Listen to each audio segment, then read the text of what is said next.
செந்துறை முதல்நிலை ஊராட்சியில் ரூபாய் 6,38,970 ரூபாய்க்கான வாரச்சந்தை ஏலம் விடப்பட்டது.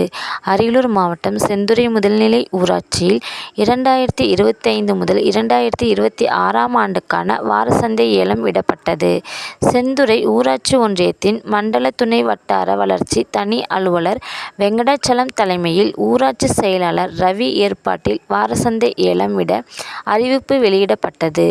அதன்படி இலங்கைச்சேரி கிராமத்தைச் சேர்ந்த ராஜவேல் மகன் பா.ம.க. முன்னாள் ஒன்றிய செயலாளர் செல்வகுமார் முன் வைப்புத் தொகை ரூபாய் 25,000 டி. காசோலை வங்கியில் எடுத்து பெயர் பதிவு செய்து ஏலம் கேட்டார். இதில் அரசின் மதிப்புத் தொகை ரூபாய் 6,38,970. அதற்கான முழு தொகையையும் செலுத்தி தனி அலுவலரால் சான்றிதழை வழங்கினார். அதனை பெற்றுக் கொண்டார். இதேபோன்று கடந்த 2 வருடங்களுக்கு முன்பு செல்வகுமார் வாரச்சந்தை ஏலம் எடுத்தார் என்பது குறிப்பிடத்தக்கது. இந்த ஏலம் எடுக்கும் கூட்டத்தில் 15 நபர்கள் மட்டும் டி. காசோலை வங்கியில் எடுத்து கொடுத்து ஏலம் கேட்டனர்.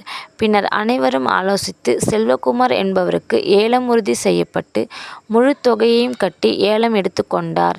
ஏலம் எடுக்கும் கூட்டத்திற்கு செந்துறை காவல் ஆய்வாளர் குணசேகரன் தலைமையில் பாதுகாப்பு பணியில் போலீசார் ஈடுபட்டனர்.